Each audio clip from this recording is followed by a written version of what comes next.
Welcome in to episode 9 of the Godly Young Men podcast. It is crazy that next week is going to be our 10th episode. Time has flown by. I can't believe we're already that far in. One of the things that we wanted to start this episode with, and hopefully something that our viewers can help us with, we are constantly trying to figure out ways to improve our studio here. This is a bit of a makeshift studio. We feel like it is, for what it is, it's not bad. We've got our logo there, which is more than some people can say. We've got nice microphones. Got our dumbbell workouts. Got some gym type stuff, but I guarantee you that there are people watching this that go, man, they really should do X, Y, Z. Yep. They could really spruce it up a little bit by doing fill in the blank. So that's what we want you to do. As we get started here, if you've thought of something that you're like, man, this would be really cool if they had on the wall or on the shelf or you name it, comment. Let us know. We're looking for suggestions. And then donate to Focus Press with the money to do it. Exactly. That would be great too. That'd be great too. But yeah, there's a lot of things we want to do. If we had the money, we would deck this thing out. But if you think of something off the top of your head, you're like, man, for the gym podcast, this would be great to have. Let us know. Comment. We'd like to hear.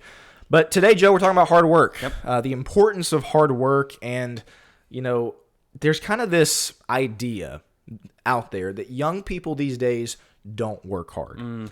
Yep. I think probably a lot of our viewers, if they're between 15 and 25, they've probably heard an older person maybe say that with a little bit of, just frankness about the fact that young people these days, they just don't work. They just don't work hard. They're just lazy. Back in my day, all those things that older people say. And so that's the first question that I really want you to get into, because we're going to talk about why is hard work so important? Right. Why is it something that young men should strive to get better at? But I do think there's a bit of a difference when you talk about the generations here. When we're targeting 15 to 25-year-olds, and as we've always said, I hate to say this every time, but that does not mean that if you're 26 that you can't watch our podcast. Right. I think we had somebody comment the other day that said they were over 30. Great. We love that you're here. We're just using that kind of as the base. Yep. But 15 to 25 is Generation Z, if I'm not mistaken. I think so. Whereas older than that is going to be more so millennial. I do see a bit of a difference there in the work ethic of those two generations. I would be Generation Z. I'm 23. But I want you to get into that question. Yep. Do young people these days actually, is it true that they don't work hard, as a bunch of older people truly say? This drives me nuts. In millennials, the term millennial is often maligned already. Yeah. Those millennials, like, they use it, and what they mean is anybody who's 10 to 40 years old. Like, that's not exactly how it goes. Right. Okay, there's a specific... They mean young people. Exactly. Young people. Yeah. Oh, they're millennials. Like, no. In my opinion, millennials... From some of the millennials I know work harder than anybody else I know. Sure. Because they've got 3, 4, 5 different side hustles. They get done working a job, they go to a second job, and when they're done with that, they're door dashing. And they're making money because rent and house payments cost so much money these days that they have to. And their life is work. So I think workaholism is actually on the rise with millennials. So it's really unfair when old people go, well, they just don't know how to work. That's not true. However, on the other hand, I do think Gen Z is... more on the, I don't know, sounds mean, on the lazy end. Sure. I think they think work is for suckers. And when I was doing therapy... they're trying to beat the system somehow. Exactly. And when I was doing therapy, I worked at a place called Griffith Centers for Children, and so we worked with a lot of kids, and maybe even Generation Alpha, the one after Gen Z. I was working with some of them too. And I can count on one hand the number of times I'd ask them, hey, what do you want to be when you grow up? I can count on one hand the number of times I heard something other than YouTube star. Wow. I kid you not. Now, TikTok... So YouTube star was the answer everybody gave. Right. Basically. This was probably, I think I got out of it maybe 3-4 years ago. TikTok wasn't a huge thing. Sure. Now that's the new thing. We want to be TikTok stars. Everybody and their dog wanted to be a YouTube star. Mr. Beast and guys like that. Exactly, because they see them making millions, and wow, they're on yachts, and they got their Lambos, and they're driving up, and it's super cool. And most of the kids, I said, do you have any idea how much, what it takes to be a YouTube star? Seriously. They had no idea. Mr. Beast works like 80-hour weeks. They just saw all the fun. They saw all the riches. And it's like, man, that's what I want to do. Everything that's they're kind of posing, right? Everything they show online, that's like, whoa, man, that's incredible. That's what I want. So they want the benefits of that, but they don't understand the hard work that it takes to get that. Sure. And some people even do understand the hard work, but the hard work that it takes, but they still want the fame. And there's a tipping point recently that's happened in my lifetime where it went from I would rather be famous than rich. Yeah. And that's never been the case. There's a lot of people, especially older people, that are like, man, I'd love to be rich and nobody knows who I am. They don't care about the fame. They want the fortune. That's tipped in our life because of things like TikTok and YouTube. So when we get into the importance of hard work, this is the generational gap we're seeing is they don't, the blue collar, we'll get into this later, but the blue collar and things like that are looked down upon. And this is what I want to get into. In transitioning to kind of the main point of our outline here, as I mentioned, a lot of people, a lot of young guys think work is for suckers. Work is for those that, if you're going to work hard, well, that just shows that you're not doing it right. I'd rather work smart than work hard. And by working smart, kind of that like, means, let me find a shortcut. Let me, again, beat the system well, somehow. when you're on YouTube, what are the ads that are hitting you up? Yeah. You got Jimmy V or whatever his name is. V-Shred or whatever. Yeah. And is it Jimmy G? I don't even know these guys. They drive me nuts because they get on and they tell you how you're going to make a fortune. You by must be on doing YouTube nothing. way more than me. Yeah. I get all of these entrepreneurial, hey, this is how you do drop shipping. And so Oh, everybody I wants to see. do Yeah, drop yeah, shipping. yeah. And then you have the guy who rolls up in his Lamborghini, rolls up in his Ferrari. He gets out and he's going to tell you how to make millions. And you go, that's easy. An idiot could do that. Anybody could do this. So why don't I? You're being played, you're being scammed, but it's the quick dollar. That's working smart. So, that's not working to hard. your point, That's a problem. working hard is kind of, I don't want to say frowned upon, but really kind of looked at in a negative light by a lot of young people these days. And so what we want to talk about with this episode is why is it important for young men to work hard? Why is it important? Let's say you're on the younger end listening and you're 15, 16. Why is it important for you to develop the habit now to work hard if you're on the older end? Again, 25, 20. Why is it important that wherever you are right now, you start working hard? And we've got several reasons that we want to talk about, and reasons that, okay, on the surface, you might already know, right? Sure. People might be listening to this going, yeah, okay, yeah, I know that one, I know that one, I know that one. But there's a difference in knowing it and actually understanding it, I guess. You have the knowledge of, okay, yes, I know that is a factor, but do you actually understand it? And so this first one that we want to get into, and we're going to try to be quick because we've actually got 5 to get into. The first one is work has been a part of a man's life for literally all of human history. Since the beginning. There has never been a time in a man's life where work was not a part. Now, some people are going to say, whoa, hold on. Work was a punishment for sin. Why is that not the case? Man was given work before he was given woman. Exactly. Before he was given marriage. To tend the garden. Genesis 2, I think it's 15. Genesis 2:15. Correct. God, before he created Eve, he tells Adam, tend and keep the garden. That's right. Now, you might be like, oh, well, that wasn't hard work. Okay. It was a responsibility. It was a purpose. Name the animals, tend the garden. That's work. It was a blessing. The problem with the fall and the issues that come after, the consequences that come after, it's taking what was already their job and making it that much harder. Correct. So it was already the job of the serpent to crawl on the ground. They're making that much harder. It was already the job of the woman to bear children. It's going to be painful. It's going to be that much harder. It's already the job for the man to work. Now the ground is going to make you work for it. It's going to, or is going to I say work for it again, using it negatively. That's the way we're programmed, is to view it as negative. It's going to be that much harder for you to do what you were already gifted with. Work was a gift from the beginning, and God said, I'm giving you purpose. I'm giving you something that is you can sleep at the end of the day, which puts men to rest and builds a woman out of him, right? But you can sleep and know that you did something great. It's a realm of taking dominion. That's exactly what I was going to say. Yeah. And you have to wonder, and we're going to get into this with a later point, but if God didn't give Adam that, what was he going to do? Eat apples all day, walk around. How many times could you walk around the same tree? You know what I mean? Right. He actually, that gave him, again, a purpose. And remember, that is paradise. Yes. That was exactly perfection before sin entered the world. So in paradise, once I get to paradise, I just get to sit back and do nothing. Yeah. You just get meaningful work. That is paradise. That's how we bring paradise on earth. And so for anybody, and I'll let you get Sure. intro number 2 here in a second, but for anybody who might, again, have the mindset of, well, man, working's for suckers. Work has literally been around for as long as humans have existed. Again, specifically men, Godly Young Men podcast. For guys, for males, that has been around longer than women have. That's right. And so you can argue it's even more of a part of our natural biology than procreation, than getting married or anything like that. It is a part of us. But get us into the second one. Yeah, because I think they are. They come together. You as a man will be responsible for providing for a family. We see that That's also our from the second beginning. reason. Yeah. That's the second reason. So first is it was part from the very beginning. It was part of human existence. Work has been. But second, you'll be responsible for providing for your family. Those that work, and we'll get into the scriptures later, but if a man doesn't work, he shouldn't eat. There is this aspect of taking responsibility for something that is yours, which is your family. You're responsible for providing for them, and hard work is the best way to get there.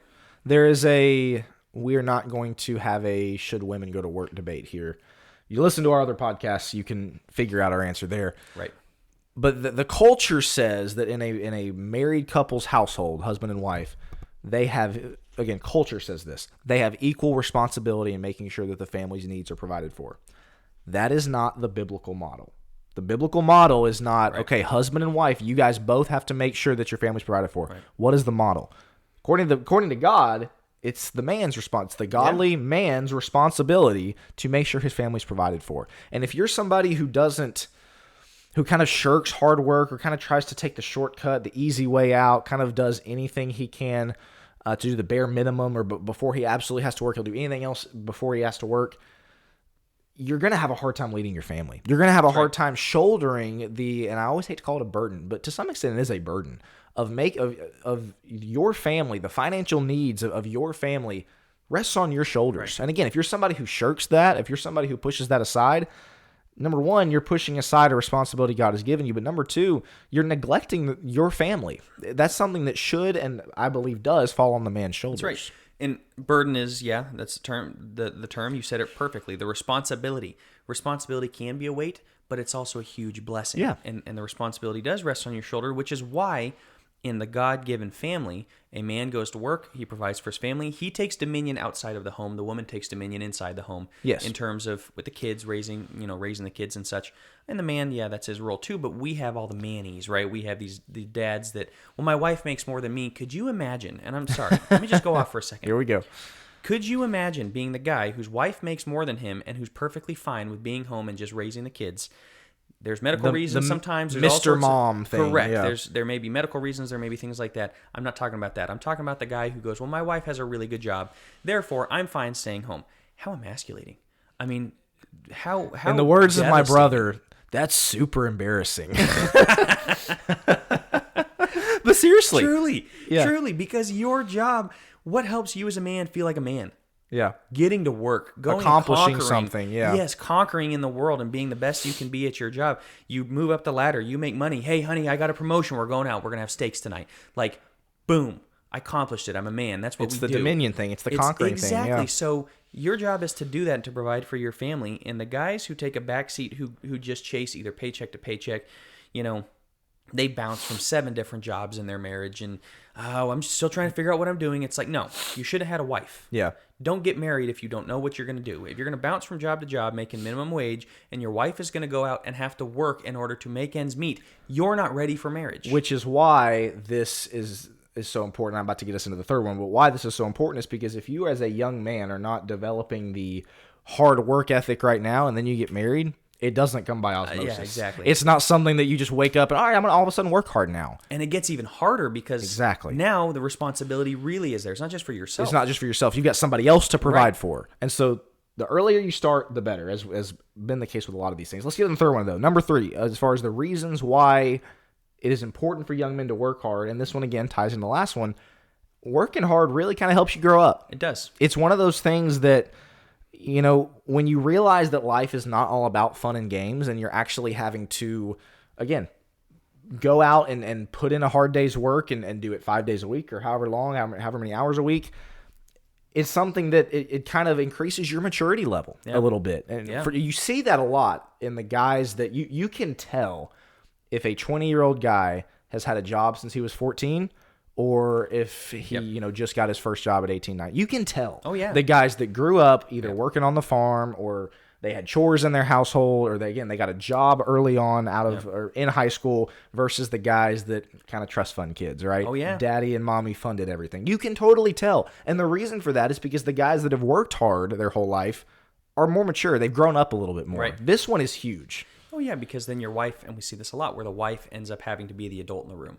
And it's a mom-child relationship rather than a husband and wife relationship where the hierarchy is correct because the guy never grew up. He doesn't put in a hard day's work because he looks at work as being for suckers. Yeah. Hard work, like, man, I'm just going to try to get rich quick. Those things don't work, okay? And if you get rich quick, you'll probably lose it quick because that's what happens. This is where it matures you and you go, this is really good for me. Like, I love working out with my hands and I'm happening to grow muscle. I'm happening to do whatever else. I'm moving boxes. Maybe I'm working at Amazon moving boxes, but I'm noticing I'm building muscle and I'm making a paycheck and I'm now having to pay for rent and I'm paying for these things.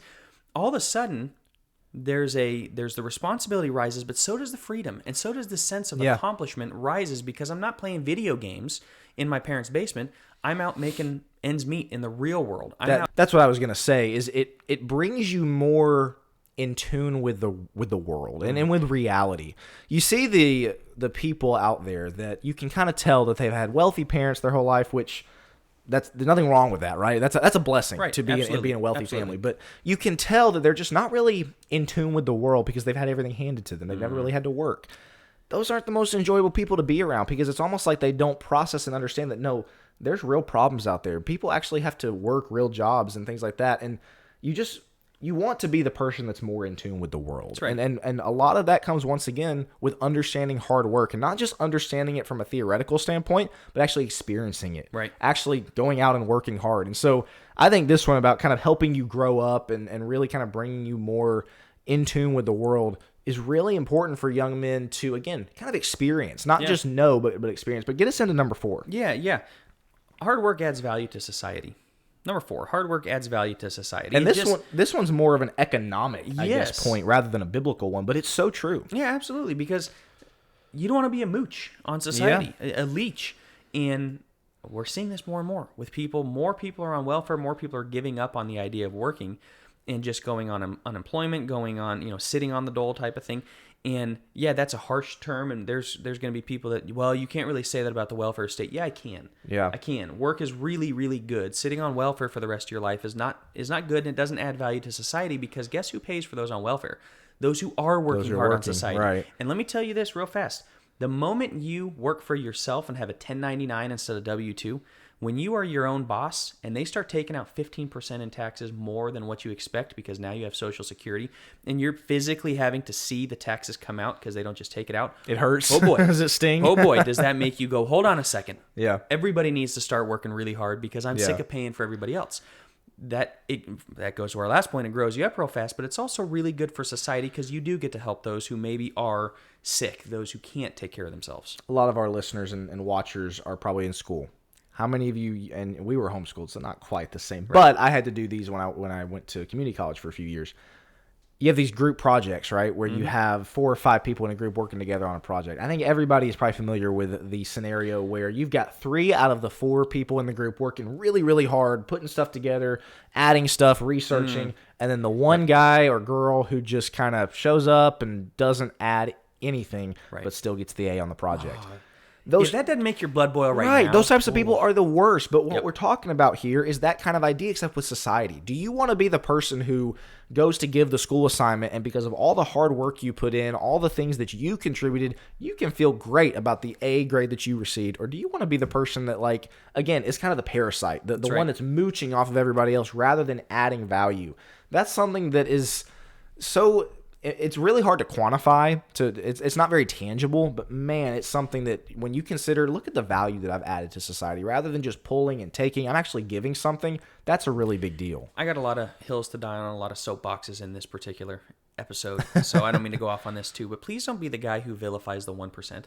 Sure. Don't be the guy who's looking at it, kind of socialism, communism, things like that are starting to come more into the zeitgeist, more into the public consciousness of maybe we should try this, or they need to pay their fair share, and so we start villainizing those who have done really well for themselves. Yeah. And what we want to do is we kind of want to be the guy who takes from them, and well, why can't they just pay for everybody else?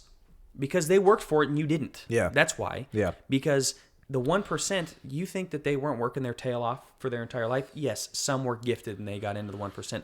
Most of those guys had so many sleepless nights, 90-hour work weeks, sacrificed all kinds of things. Exactly. Elon Musk slept in his office for how many, I think, years just to make ends meet, and Tesla was going top under, of the world now. And now he's the richest man in the world. Why? Because he worked so stinking hard and he kept working and pushing and pushing. And now we can villainize him because he's the 1%, and we go, well, he's got the money to pay for everybody else. Yeah, but he worked for it and they didn't. Yeah. Don't ever be the guy who's making fun of the 1% or saying, well, they have enough to just afford the rest of us to be bums. I'm reading a book on communism right now, and it's horrible. Yeah. Horrible. Make sure that you are providing something to society when you are, as you work hard, because you're helping those that can't. When I talk about the welfare state, I'm not talking about those who physically are unable. I'm talking about those who live on the dole when they are perfectly capable of getting working. jobs. Sure. It's because hard work is really good, and somebody hasn't given them that secret. Somebody hasn't told them that this adds value to you, not just society as a whole. It adds value to yourself. Yep, and that's the self-worth thing, the dominion thing that we talked about. Right. Briefly, before we get into what does the Bible say about this, I put this one on there as far as why is it important for young men to work hard. It's important because, quite simply, what's the alternative? What is the alternative? Number 5. If you're somebody who's like, well, man, this working hard thing is not for me. What is your plan? Seriously. Is your plan to just play video games the rest of your life, or binge Netflix, or binge YouTube? And like, what's the alternative? That's why I brought up earlier, if Adam wasn't going to be tending the garden, what was he going to be doing? Walking around in circles all day? Like, it brings you purpose. And so exactly life is not all about, playing video games, watching Netflix, and listening to whatever, TikTok or whatever all day long. You need to have purpose. And so I want us to get into, briefly, what does the Bible say? Because I think these are all verses that our listeners and watchers are hopefully familiar with. But the New Testament, and really all the Bible, but the New Testament speaks a great deal about, specifically men, hard work. Right. Get into some of those. Well, I already referenced earlier 2 Thessalonians 3, 10 through 12, which is, if a man's not going to work, he's not going to eat. And what's going on in Thessalonica is you got people that say, hey, God's coming back at any time, and they stopped working. We're just going to wait for Jesus to come back in the clouds. Paul's like, no. No, you get back to work because you have a family relying on you. If you're not going to work, you don't. That's such a basic principle. It really is, but they're sitting around, waiting for life to happen, waiting for God to come back, instead of recognizing, no, it's really good to work now. Yep. Work while you can. It's not that you're going to be saved from work in the resurrection. It's that, our work matters all the more. So that'd be one. All the Proverbs. Go read the book of Proverbs. Go to the ant, thou sluggard, that type of thing. That's exactly it. We didn't even put specific Proverbs because there are so many. Literally, we could give probably 2 or 3 dozen after doing about 5 minutes worth of research. That talk about the value of hard work. The value of hard work. Consider the ant, like you said. All of those talking about the sluggard, which is a key term. You get the wicked, you got the righteous, you got the sluggard, the hardworking. All of these contrasts in the book of Proverbs. And not once is the sluggard favorably looked at as a wise man because he got out of work and the other... He beat the system. Exactly. Yeah. Those bums who got stuck at work, like, no. Right. You consider the ant. The ant does its thing. It knows its value in the work that it does, and it provides for other people. I love Colossians 3:23 that talks about whatever you do. Literally, he casts that broad net and says, whatever you do it heartily as to the Lord, and not to men. I think sometimes we can get so tied down to like maybe a mean boss or somebody that we don't think, again, like you talked about, the 1% that, they can afford to lose it. They don't really deserve it. You're working for God. And that's something that is so important for young men to remember, is that your work that you're offering, we talked about this when we we're talking about just doing the bare minimum and kind of barely getting by. Yeah. That's what you're giving to God. And so you have to consider that when you're talking about your work and your work ethic. What are you offering up to God? Are you doing your work heartily as to the Lord, not to men, as to the Lord? And in that context is talking about slaves and masters. Yeah. You're not working for the master. You're working for your master. Your master. For God. Yeah. And so that's slaves. How easy would it be for slaves to get out of that and go, they're so mean. Doesn't matter. You're working hard for God because He's your master. He's the one that's asking you to work hard. Work heartily unto the Lord, not unto the master, who may treat you poorly, who may not pay you appropriately. Whatever it may be, you're working for God. Yep. That's why we do it. Yep, exactly. So, again, we could have gone way more into detail and more scriptures and things like that. Yeah, 1 Thessalonians 4 is another one. There are all kind of places. I think you get the point. We are supposed to work hard. We are called to work hard. And again, even with the reasons that we put down, we could have put down a bunch more. Here's the way we want to wrap. I'm curious. This is kind of more of a lighthearted, I guess, side, whereas this has been kind of a heavier episode. What did you want to be when you grew up? I think everybody kind of has this idea of what you want to do. Maybe your dream job. My dream job was a professional athlete that obviously did not exactly pay off. Or not pay off. That did not work out, I guess, is a better way to put it. I am not, as much as I thought I was when I was 10, I am not an NFL player. But what did you want to be when you grew up?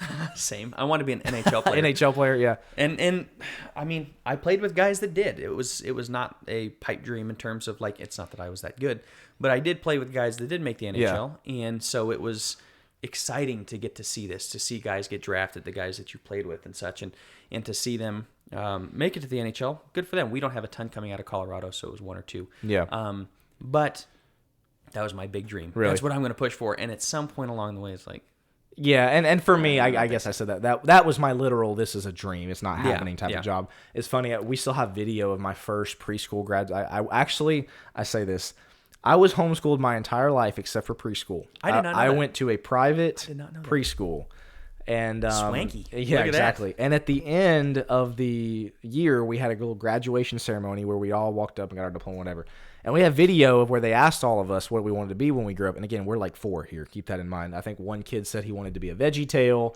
Another one said they wanted to work at Walmart. An aspiring young man. And I think I said I wanted to be a policeman. I don't know where that came from at 4 years old, but hey, that's something that, again, everybody's got their dream job. And that kind of leads us to where we want to really wrap this episode, which is chase your dreams culture. Kind of lead us into that here as far as the idea of you can be anything you want to be. Sure. You look at the culture. I don't know when this started. I know Disney had a big part in that. Follow your heart, chase your dreams, because people do have dreams. Yeah. NHL player, football player, right? NFL player. Go ahead. Sorry. No, and everybody has their own dreams. Artist, chef, whatever it may be. It's okay to have dreams. And the culture is showing it's okay to have dreams. But when it comes to chasing your dreams, I guess the question that we're asking ourselves, we're asking you, should you chase your dreams? And that's a great question. And it's one that we're going to come back to next week. We didn't want to say it to start the episode. This is going to be a 2-part episode. Yep. We're going to come back next week, and the first thing we're going to do is answer that question. Yep. Should you chase your dreams? Because you have guys, again, I really admire Tim Tebow as far as he was a great athlete, seems like a really good person, and that's one of his big things is, hey, go chase your dreams. Yep. We're going to answer that question. And that's something, again, culture's pushing. Should we chase our dreams? We'll answer that next week. But we're also going to talk about, okay, yes, we know hard work is important. We talked about that this episode. How does that apply to me now? What are practical steps that I need to do? That's what we're going to talk about next week. So chase your dreams culture. Going to have to wait until next week. Episode 10, we will be back with kind of sort of a part 2 of this episode. But I want to encourage you, go ahead and comment now. Do you think you should chase your dreams? Is that something that is okay? Is that something that we should be telling young people to strive for? We're not going to come down on either side right now. You'll have to wait for next week, but we want to hear from you. Should you chase your dreams? I've got a, 15-month-old. You've got 3 kids, two boys and 1 girl. Should you tell them to chase your dreams? We want to hear from you. So we'll start next week by answering that question and then getting into more of the, again, practical side of how do I apply these things? Yes, I know to work hard. Now what do I do if I'm 15 or 16? Right. So anything else to add before we kind of leave them on the edge of the cliff here for episode 10? No, I don't think so. Thanks for listening. Like, comment, subscribe. All those, yeah. Like, rate, review. All those. We always appreciate the feedback. Right. But unless you've got anything else to add, we will wrap right there, and we will see you guys next week for episode 10 of the Godly Young Men podcast.